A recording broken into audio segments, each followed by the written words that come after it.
Hello children. Today we are going to read a beautiful story by Noah Burke. The name of the story is The Blue Bead.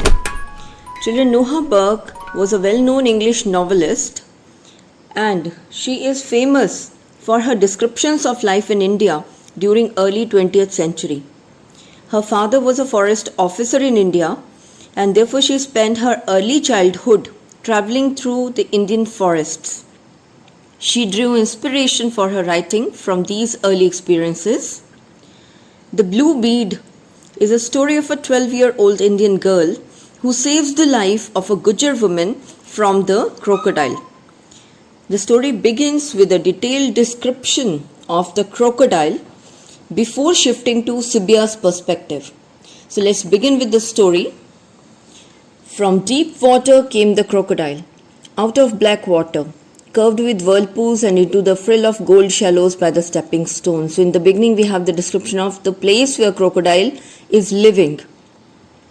He was the length of the crocodile, twice the length of a tall man. And inside him, what are the things? The stones which he had swallowed to aid digestion, and there is also a silver bracelet. Then we have the description about the timber which was being floated down this great Indian river. So setting is India near a river in the forest. And there were more slippers lying stuck around the stones until someone came to dislodge them and until floods lift them and jostle them.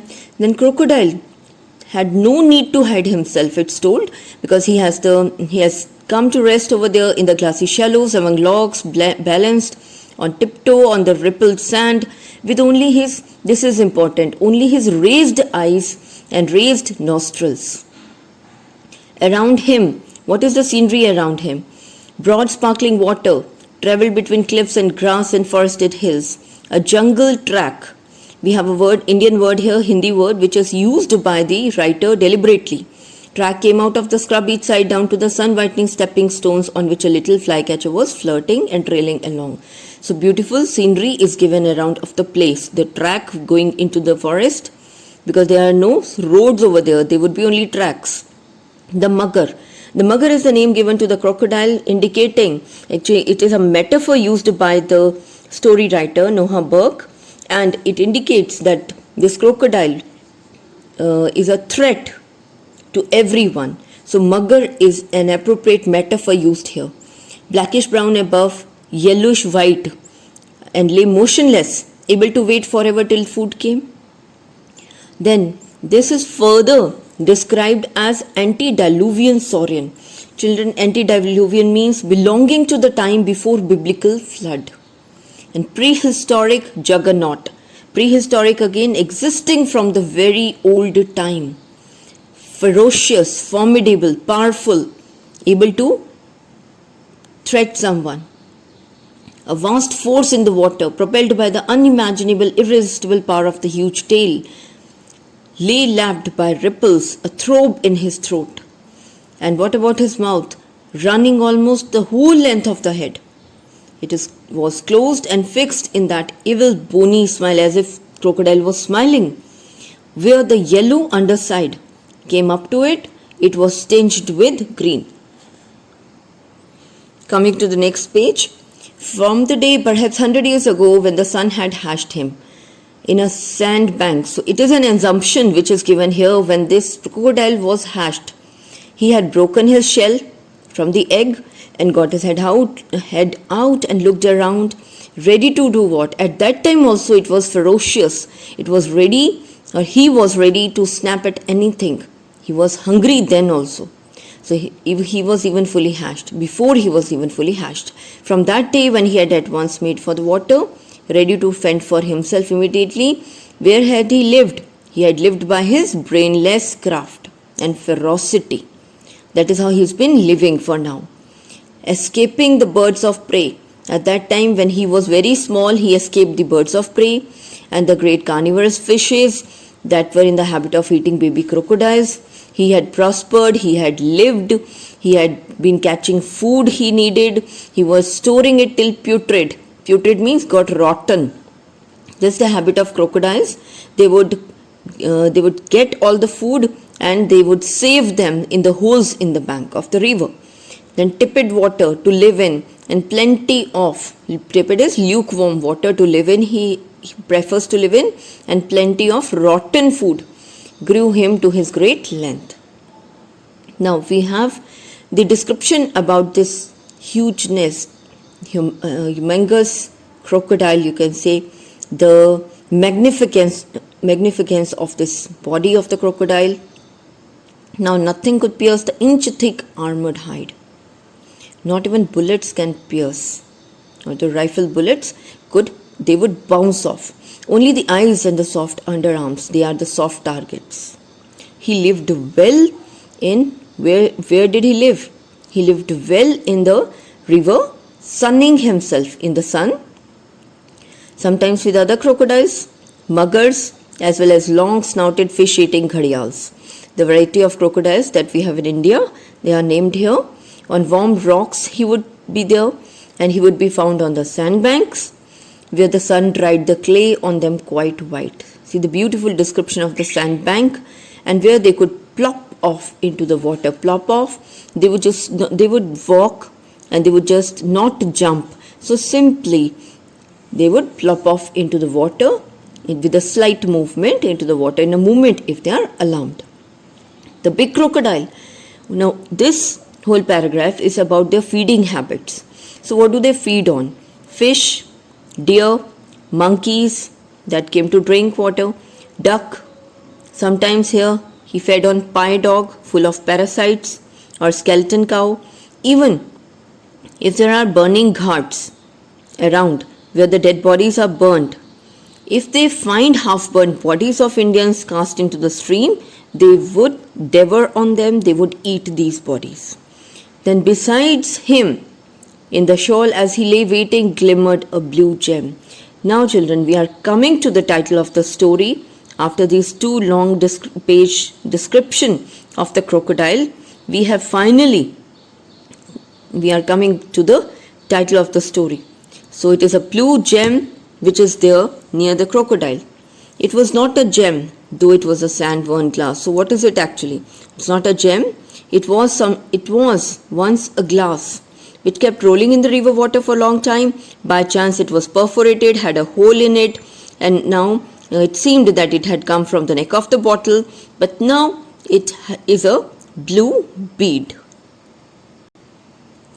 Now children, as it is a long story, it can be therefore divided, for our sake of understanding, it can be divided into different parts. The first part we just did, you can say, is the description of the crocodile for the 2 pages.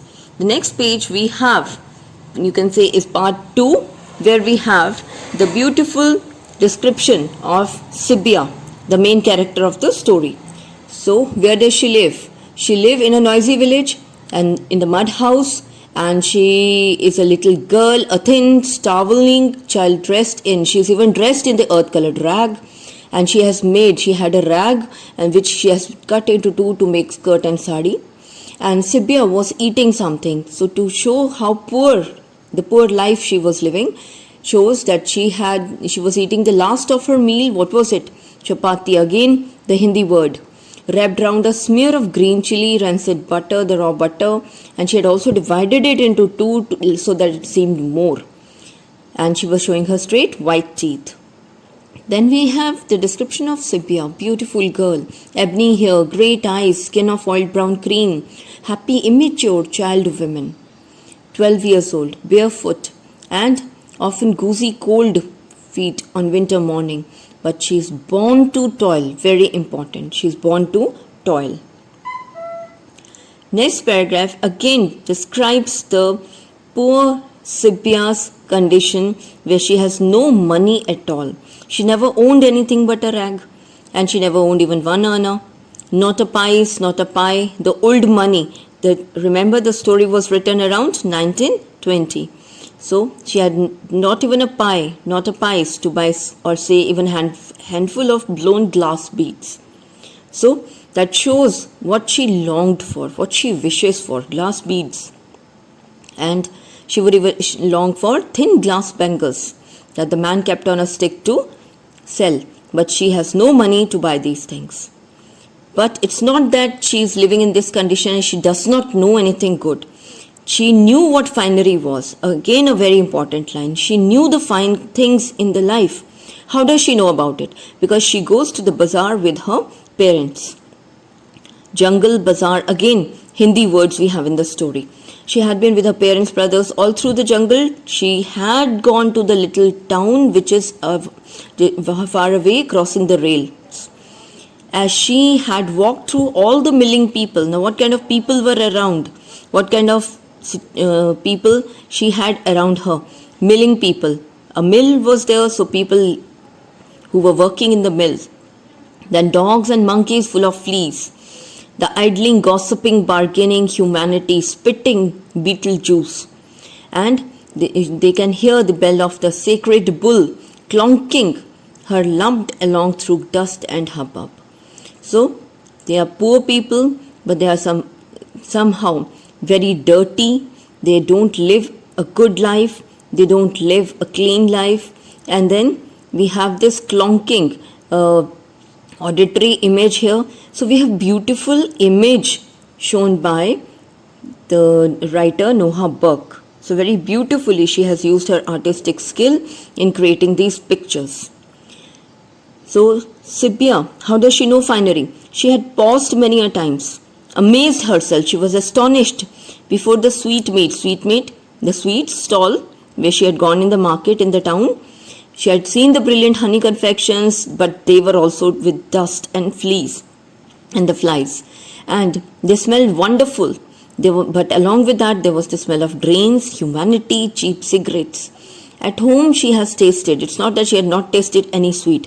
At home, she has tasted wild honey, crunch syrup out of the stalk of sugar cane. But these were the only sweets which were green and magenta. Continuing with the same. Then there was the cloth stall. What else had she seen? The cloth stall, which was stacked with great rolls of new cotton cloth. And she remembered that there was a tiger's head stamped there. Then it smells wonderful as it was coming straight from the mills. So Sibya could have stood by it all day to have those smell. But there were other wonders to see. What are the other wonders? She would even stand near the stall of the clothes, where she would see satin sewn with real silver thread, or the trays from Birmingham, a sari which had got chips of looking glass. She would join the crowd round a Kashmiri travelling merchant who would be selling the dawn-coloured, see the beautiful image given here, dawn-coloured silks. And he even got a little locked chest which had turquoises, opals, the precious stones. And best of all, he even had a box which when you press, there is a bell tinkling and a yellow woolen chicken would jump out to astonish you. So, there was no end to the wonders of the world. She already knew this thing. But Sibya, but what about her life? Sibya in all her life, from birth to death, was marked for work. Another important line for Sibya. Since she would toddle, she had husked corn. These are the works that she'd been doing, tasks that she'd been doing, gathering sticks, putting down to dry, cooking, weeding and carrying and fetching water and cutting grass for folder. Children, in a way, this ends part 2 of the story. From this on, we'll continue in the next video.